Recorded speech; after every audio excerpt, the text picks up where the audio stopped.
Ever feel totally empty, like nothing in life really lights you up anymore? You go through your days, but you don't feel excited, sad, or even mad. Things that used to matter just feel nothing.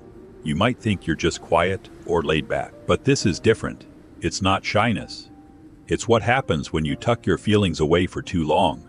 You stop letting yourself feel anything at all, just to stay safe. Today, I'm going to show you exactly why hiding your feelings leaves you numb, how it's not the same as being a calm person, and what you can do to start feeling real emotions again. Let's talk about what this numbness looks like in the small moments. You open a gift you used to beg for as a kid, and your chest doesn't flutter. No joy, no smile. Just nothing. Your best friend cries to you about their hurt, and you want to care. But your heart doesn't ache like it should. You stare at them, and you don't know how to feel. You pick up the hobby you once spent hours on, drawing, gaming, riding your bike, and it feels like a chore. You do it, but there's no fun in it. None at all. This empty feeling isn't just being tired. It's not just a bad day that won't end. It hurts, because you miss feeling things. You miss the rush of excitement when something good happens. You miss the sting of sadness that lets you know you care. You even miss the fire of anger that tells you what matters to you. And when you can't feel any of it, you start to wonder what's wrong with you. But let me say this clearly. This pain is real. It's okay to be sad that you can't feel happy, mad, or excited anymore. You're not broken for feeling this way. You're not weird. You're just a person who's been carrying a heavy weight for far too long. Hiding your feelings for too long is like shoving all your favorite toys into a locked box. At first, it's easy to close the lid. You do it to keep the hurt out, to keep the hard feelings from spilling over. But after a while, you forget what the toys feel like. You forget the softness of the stuffed animal, the click of the puzzle pieces, the joy of playing with them. You can't play with them anymore. And the box just feels heavy. It sits with you everywhere you go, and you can't make the weight go away. You might look at this empty version of yourself and think, I'm just a boring, quiet person. This is who I am. You might believe that you'll never feel things deeply again, that this numbness is your forever. But that's not the whole truth. There's a big difference between being the quiet, calm person you think you are and being the numb person you've become. And that difference is everything. Being quiet or calm is not the same as being empty. Quiet people still feel things. They just don't shout their feelings to the world. A quiet kid might not jump up and down on their birthday, but their heart is full of joy. A calm friend might not cry with you, but they hold your hand and their presence says they care. A laid-back person might not get mad over small things, but they still know what makes them angry, what makes them happy, what makes them happy, what makes them feel alive. Their feelings are there, they just don't show them in big ways. Emotional apathy, this numbness from hiding your feelings, is your heart turning off. It's not choosing to be quiet. It's your brain making you stop feeling, just to keep you safe. You don't feel quiet joy. You feel nothing. You don't feel calm sadness. You feel empty. You don't have a quiet heart. You have a heart that's been put to sleep because waking up hurt too much. It's extra hard when people don't see this. When they look at you and say, "You're so laid back. I wish I was as calm as you." They don't know you're not calm. They don't know you're just numb. They don't know you'd give anything to feel even a little bit of the calm they see in you. That misunderstanding hurts. It makes you feel even more alone. And it's okay to feel that hurt. It's okay to be mad that no one sees the real you. Raise your hand if someone has ever said, "You're so calm," or "You never get upset," but you knew inside you weren't calm. You were just numb. Comment numb below if this is you. I need you to know this. You are not alone in this. So many people carry this same empty feeling, this same misunderstanding. So many people think they're the only one who can't feel things anymore. But you're not. Not even a little bit. You might be wondering why this happens, why your brain would turn off your feelings, when feeling things is what makes us human. Your brain isn't being mean. It's not trying to hurt you. It's trying to protect you. Hiding your feelings started as a way to keep the pain out. But that protection comes with a cost that leaves you empty, that leaves you numb, that leaves you feeling like you're just going through the motions of life. And we're going to talk about that cost. Next, about how your brain learns to hide your feelings and why it forgets how to let them out again. Let's start with the why. It all begins with pain. Not the big, loud pain of a fall or a fight. The quiet pain of feeling too much and no one noticing. Maybe you cried about something that hurt your heart and the people around you were too busy to look up. Maybe you got mad when something wasn't fair, and you got told to calm down, or stop being a baby. Maybe you were so excited about something you made or something you did, and people laughed, or rolled their eyes, or didn't care at all. In those moments, you learned a hard lesson. You learned that feeling things hurt, so you decided to stop. You tucked your sad, you're mad, you're excited away. You thought, if I don't feel it, it can't hurt me. And your brain listened. It turned hiding your feelings into a habit, like tying your shoes or brushing your teeth. It was easy, at first, a quick way to stay safe. But after a while, the habit got too strong. Your brain forgot how to let the feelings out, even when the world is safe. Even when no one is going to laugh or ignore or yell, your brain still keeps the feelings locked away. This is why you look in the mirror and think, I'm just a boring person who can't feel things. You blame yourself for this empty feeling. You think it's your fault. Your heart won't wake up.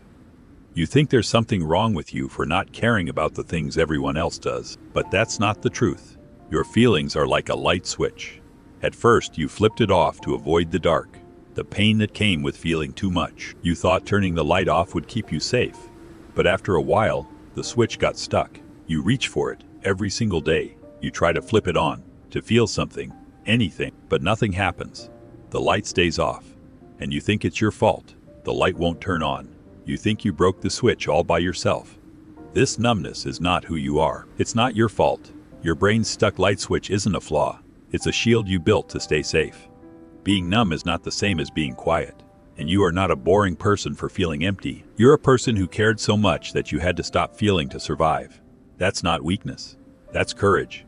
You fought to protect your heart, and you did it the only way you knew how. The good news is, stuck light switches can be fixed. Your feelings are still there, deep inside that locked box we talked about earlier. They're not gone. They're just waiting. We just need to learn how to open the lid gently, one small step at a time. No rushing, no forcing, just slow, safe steps to wake your heart up. I know what you're thinking right now. You're scared. You're scared if you open that box, the pain will come flooding out. You're scared you'll feel too much all at once, and you won't be able to handle it. That fear is normal. That fear is okay. We're not going to open the box all at once. We're not going to flip the light switch with all our might. We're going to peek inside the box. We're going to tap the light switch, soft and slow.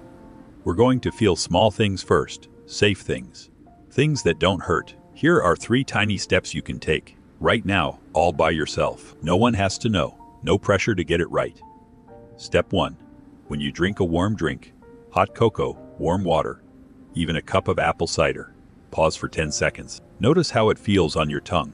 Notice how it warms your hands around the cup. That's a small feeling, a safe feeling. You don't have to love it, you just have to notice it. Step 2.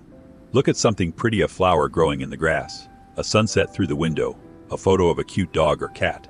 Say out loud, even if it's just a whisper to yourself, that's pretty. You don't have to feel happy, you just have to say the words. Step 3. If you feel a tiny twinge of anything, even a little annoyed at a loud noise, even a little happy at a silly joke, say, I'm feeling X right now, name it. That's the first step to letting it grow. These steps might feel silly or hard at first. You might forget to do them. You might try them and feel nothing at all. That's okay. Healing isn't about being perfect. It's about being brave enough to try. It's about showing up for your heart, even when it's hard. I want you to know, this is not a race. You don't have to feel all your feelings tomorrow, or next week, or even next month.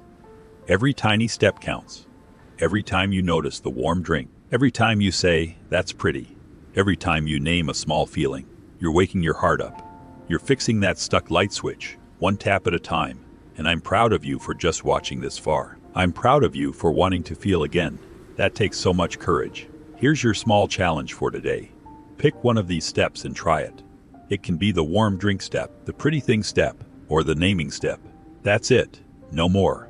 You don't have to do all 3. You don't have to do it perfectly. Just pick one and try it. Comment, tried it below when you do, so we can celebrate you. So you can see you're not alone in this. So you can see there are other people right there with you, tapping their light switches, peeking into their boxes. These small steps don't just turn your feelings back on.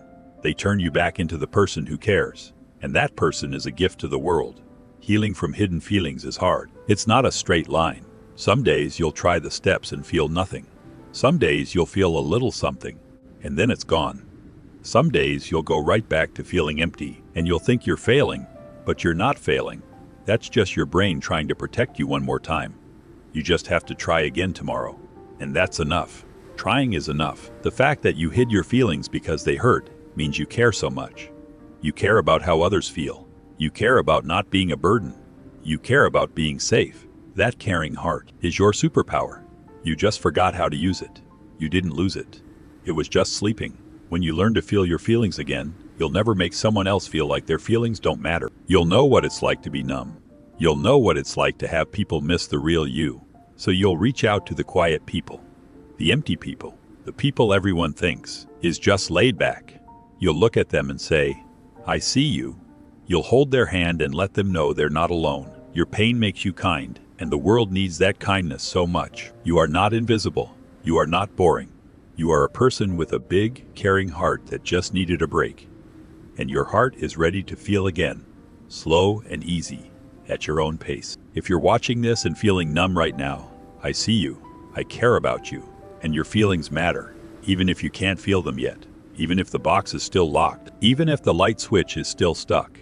Your feelings matter. You matter. Take it one small step at a time. Tap the light switch. Peek in the box. Notice the warm drink. Your heart is still there, and it's worth fighting for. Thank you for watching, and I'll see you in the next video.